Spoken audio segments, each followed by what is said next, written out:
Hello everyone, कैसे हैं आप सभी लोग। स्वागत है आप सभी का भरपूर इस नए विषय की सीरीज में, यानी कि विज्ञान की सीरीज में। क्लास 11th की एनसीईआरटी का हमारा ये तीसरा चैप्टर अभी चल रहा है। देन कल हमने टेरिडोफाइट के बारे में थोड़ा मोटा मोटा रिवाइज किया था, उसके बारे में कुछ हमने इंट्रोडक्शन देखा था। देन हमने उसके लाइफ साइकिल तक देख लिया था। आज हम उसके आगे की चर्चा करेंगे टेरिडोफाइट की, लेकिन इससे पहले थोड़ा सा रिवाइज कर लेते कि हमने अभी तक पढ़ा क्या क्या है। तो ठीक है, ये क्या हो गया, हम थोड़ा सा एक रिवाइज कर लेते हैं कि हमने क्या क्या पढ़ा है।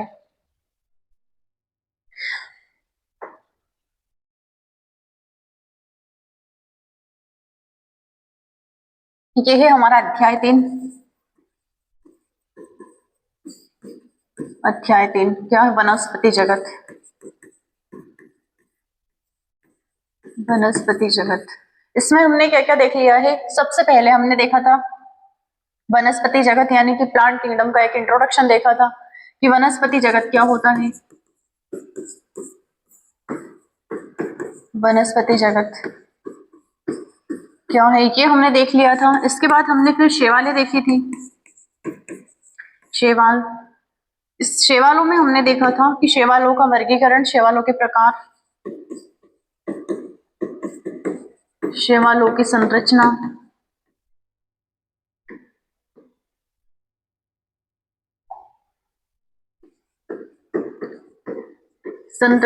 शैवालों की। फिर इसका वर्गीकरण देखा था हमने। वर्गीकरण किसका देखा था? शैवालों का। ठीक है, शैवालों का वर्गीकरण, इनमें पोषण, प्रजनन, ये सब कैसे होता है। इनमें पोषण,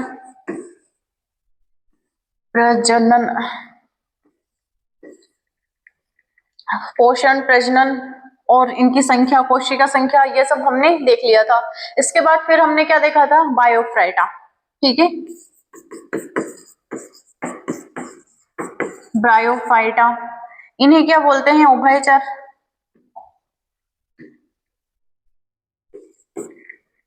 ये बायोफ्राइटा क्या होते हैं?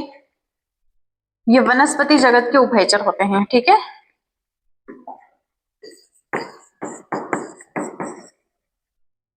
वनस्पति, ये वनस्पति जगत के क्या होते हैं? उभयचर। आया इतना समझ में? ये वनस्पति जगत के उभयचर होते हैं। देन ये और क्या कहलाते हैं? ये जल और थल के बीच की कड़ी कहलाते हैं।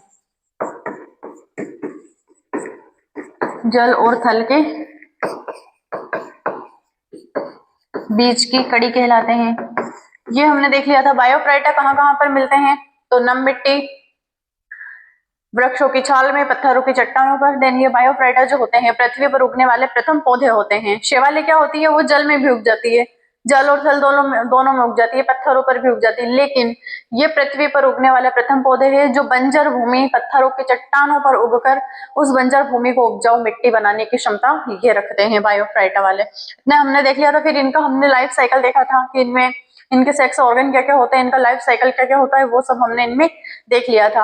अब हम देखेंगे टेरिडोफाइटा कि टेरिडोफाइटा होता क्या है। हमने टेरिडोफाइटा भी देखा है कि वो क्या होता है, और आज भी उसी का दूसरा पार्ट चलेगा क्योंकि वो पूरी तरीके से कंप्लीट नहीं हुआ है।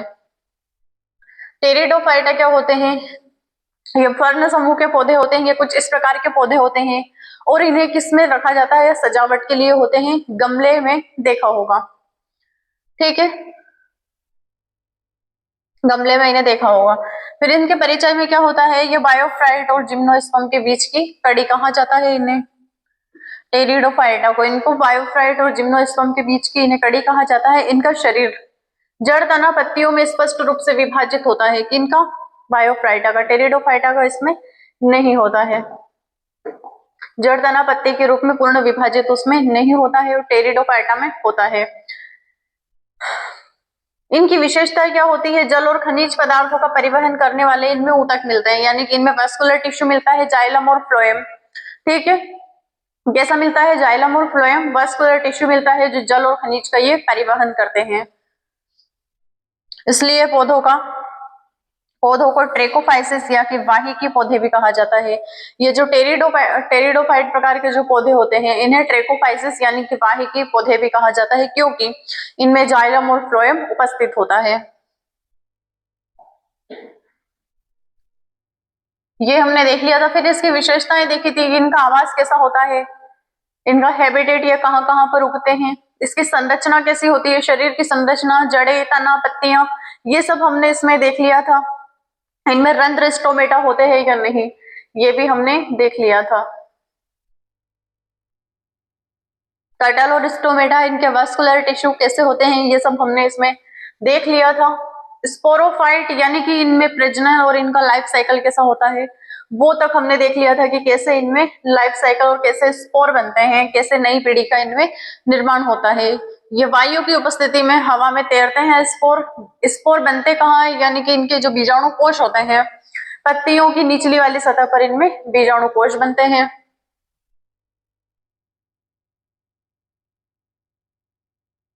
पत्तियों की निचली सतह पर इनमें बीजाणु कोश बनते हैं, ये सब हमने देखा था इसमें।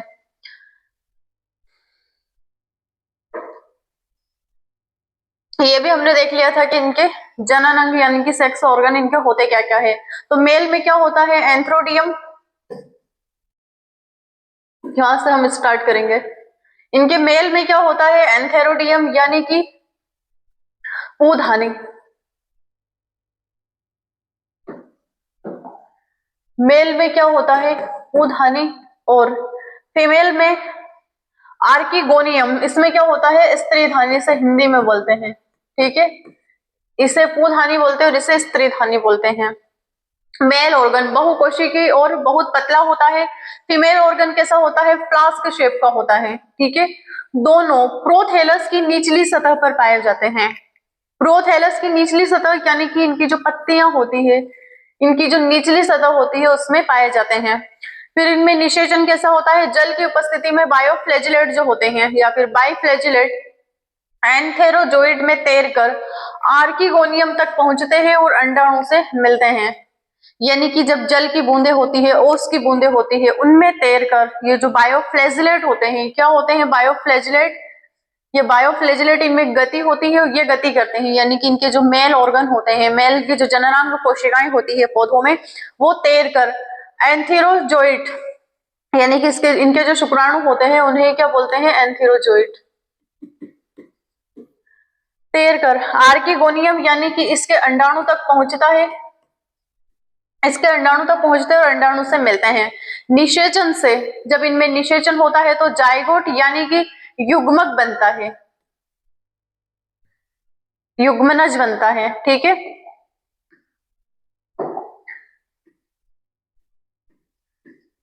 जब इनमें निषेचन होता है, फर्टिलाइजेशन होता है, तो क्या बनता है, जाइगोट यानी कि युग्मनज बनता है, जो नए स्पोरोफाइट में विकसित होता है।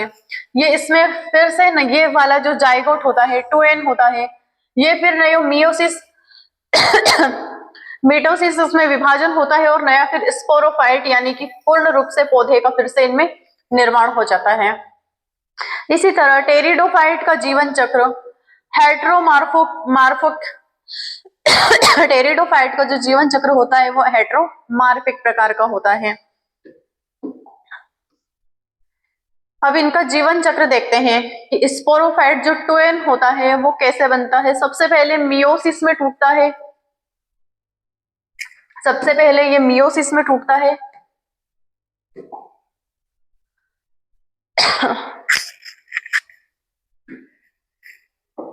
ये क्या हो रहा है आज,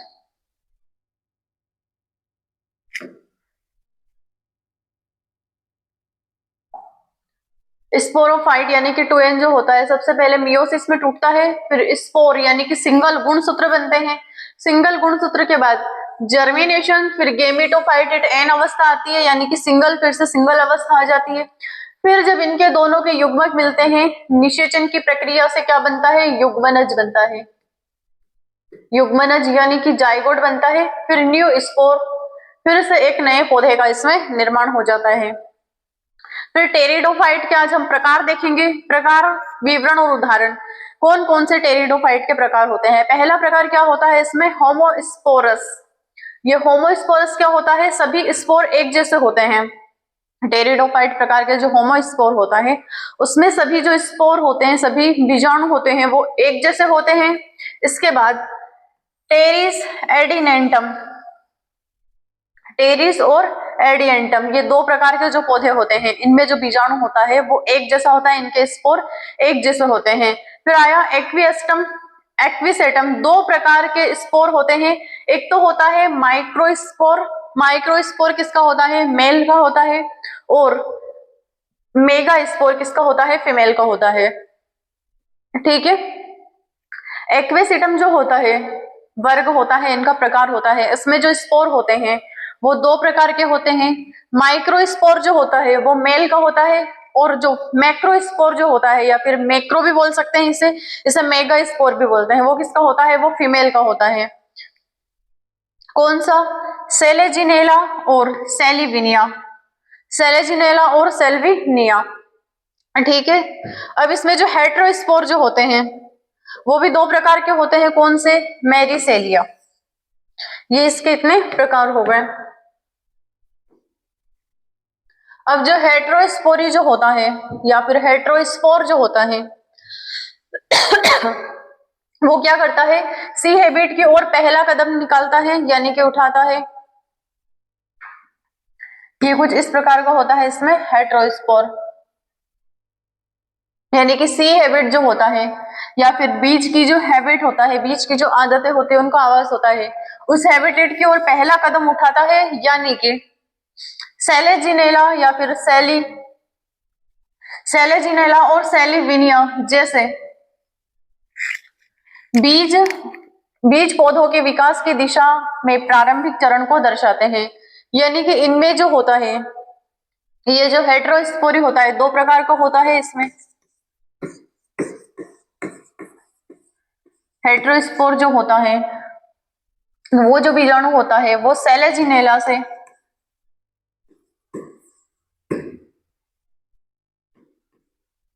सेलेजिनेला और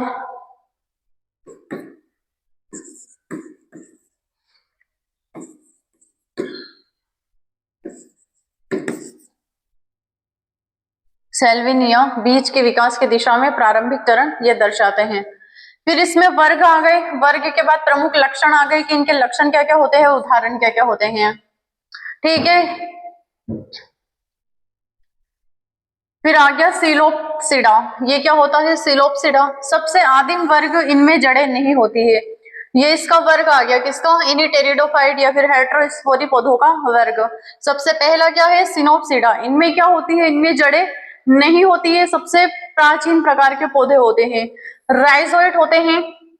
फिर डाइको या फिर डाइकोमोस, डाइकोटोमस या फिर ब्रांचिंग, ये तो इसके पौधे और इसके उदाहरण हो गए। कौन कौन से वर्ग कौन सा आता है, ये साइडोप्सिडा का। इसमें क्या होता है, सबसे आदिम वर्ग के पौधे आते हैं और इनमें जड़ें नहीं होती है। फिर कौन सा उदाहरण है, राइजोइट्स, डाइकोटोमस या फिर डाइओकोटोमस, कुछ भी बोल सकते हैं, ब्रांचिंग। ठीक है। फिर दूसरा है इसका लाइकोप्सिडा, इसमें क्या होते हैं, छोटे स्केल लाइक लीव्स यानी कि माइक्रोफाइल होते हैं, छोटे स्केल की जो पत्तियां होती है वो वाले पौधे आते हैं, यानी कि माइक्रोफाइल, उनकी पत्तियां अत्यंत छोटी होती है। कौन कौन से आते हैं, लाइकोपोडियम, इस प्रकार के पौधे आते हैं इसमें, लाइकोपोडियम।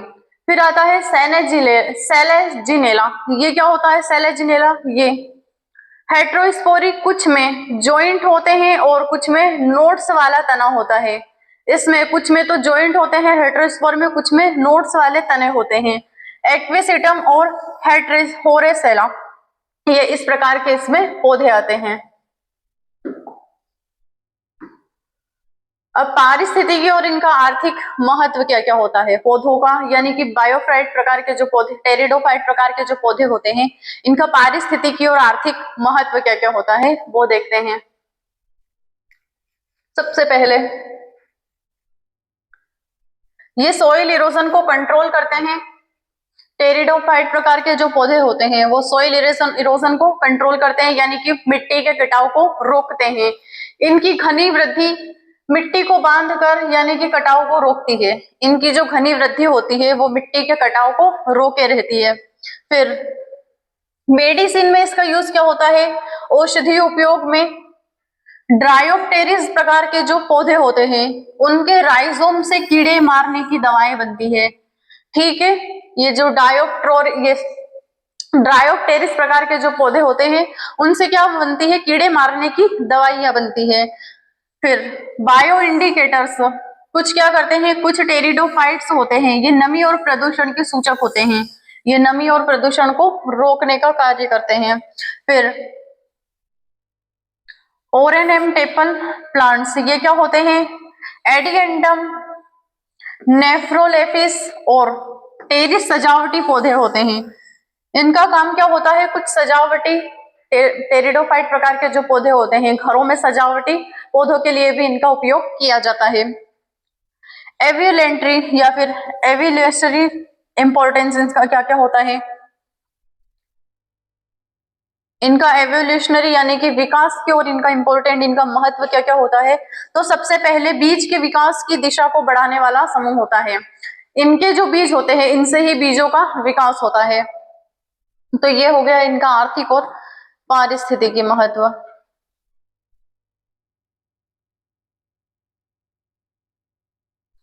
अब इनके टेरिडोफाइट के इंपॉर्टेंस देख लेते हैं जो नीट और बोर्ड एग्जाम में आते हैं। इनका महत्व एक बार देख लेते हैं। इनकी अवस्था कैसी होती है? तो टेरिडोफाइट में स्पोरोफाइट प्रमुख और स्वतंत्र होता है। टेरिडोफाइट प्रकार के जो पौधे होते हैं उनमें स्पोरोफाइट यानी कि इनके जो विभाजन होता है वो स्वतंत्र होता है। ठीक है, यह प्रकाश संश्लेषण फोटोसिंथेसिस करने में सक्षम होते हैं। ये क्या करते हैं? फोटोसिंथेसिस करने में ये सक्षम भी होते हैं। टेरिडोफाइट में स्पोरोफाइट प्रमुख और स्वतंत्र होता है। ठीक है, ये प्रकाश संश्लेषण करने में सक्षम होते हैं। ये रहा टेरिडोफाइट, कुछ इस प्रकार का यह पौधा होता है। ठीक है, ये घरों की सजावट और प्रकाश संश्लेषण में इसका उपयोग किया जाता है। फिर टेरिडोफाइट स्पोरोफाइट का प्रमुख लक्षण और स्वतंत्र होता है और प्रकाश संश्लेषण करने में यह सक्षम होता है। इनकी प्रमुख अवस्था कौन सी होती है? तो स्पोरोफाइट इसकी प्रमुख अवस्था होती है। अब इसमें वस्कुलर टिश्यू का विकास कैसे होता है? टेरिडोफाइट ऐसे पहले पौधे होते हैं जिनमें वस्कुलर टिश्यू होता है, यानी कि ये एकमात्र ऐसा टिश्यू होता है, वस्कुलर टिश्यू बाह्यिकी ऊतक ऐसा होता है इसमें जो क्या करता है? जाइलम और फ्लोएम इनका एक टिश्यू होता है जो हीमोग्लोबिन की तरह यानी कि जल और खनिज का परिवहन करता है इन पौधों में। ठीक है, जाइलम और फ्लोएम पाए जाते हैं। जाइलम में केवल ट्रेकिड्स होते हैं, वेसल्स नहीं होते हैं। जो जाइलम होता है उनमें वेसल्स नहीं होते हैं, सिर्फ ट्रेकिड होते हैं।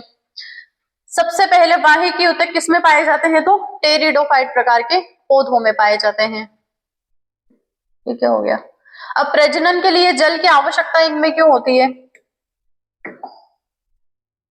फिर से वही आ गई।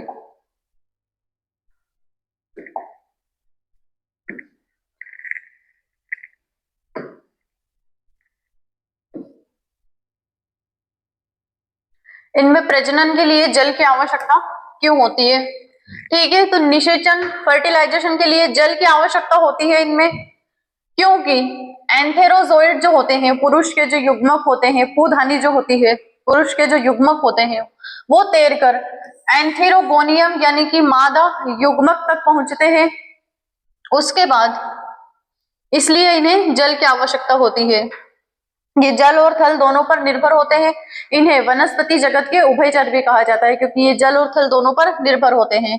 इनमें बीजाणु स्पोरोफाइट और स्पोरोंजिया में मियोसिस और हैप्लॉइड स्पोर बनते हैं। स्पोर से क्या होता है?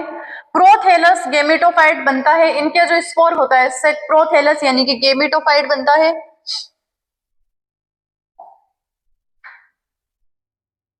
फिर गेमेटोफाइट प्रोथेलस की क्या क्या विशेषताएं होती हैं वो देख लेते हैं।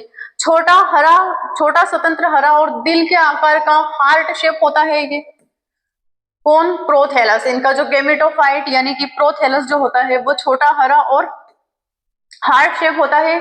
इनमें क्या क्या होता है, एंथेरिडियम और आर्किगोनियम दोनों बनते हैं। ये जो गेमेटोफाइल होता है या फिर गेमेटोफाइटिस होता है, उसमें क्या बनता है, प्रोथैलस में मेल और फीमेल दोनों के ऑर्गन बनते हैं। फिर इसका जीवन चक्र देखा था कि जीवन चक्र में हेट्रोमार्फिक अल्टरनेशन और गेम जनरेशन पाई जाती है।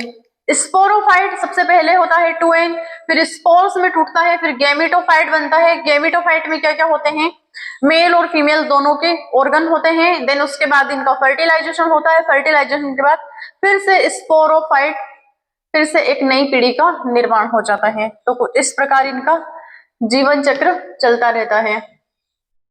फिर से होमोस्पोरस और हेटेरोस्पोरस पौधे जो होते हैं उनके प्रकार देख लेते हैं कि होमोस्पोरस और हेटेरोस्पोरस पौधे कैसे होते हैं। होमोस्पोरस में क्या होता है, सभी स्पोर समान आकार के दिखते हैं। होमोस्पोरस जो पौधे होते हैं उनमें क्या होता है कि सभी स्पोर जो होते हैं वो समान आकार के होते हैं। टेरिस और एडिंटम, ये इस प्रकार के पौधे होते हैं। उदाहरण के लिए ये टेरिस है और ये एडिंटम है। हेटेरोस्पोर, दो प्रकार के स्पोर बनते हैं, माइक्रो और मेगा स्पोर। माइक्रो स्पोर जो होते हैं वो पुरुष के होते हैं, मेगा स्पोर जो होते हैं वो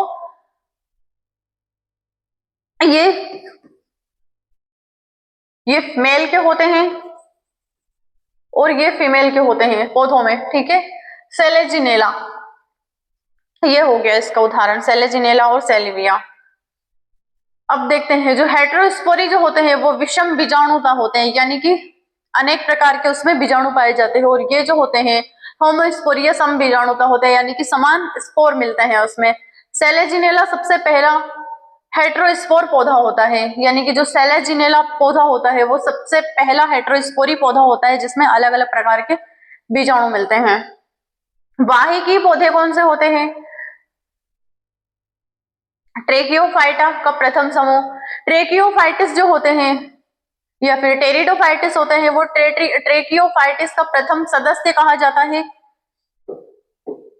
क्योंकि उनमें वाहिकी ऊतक मिलते हैं।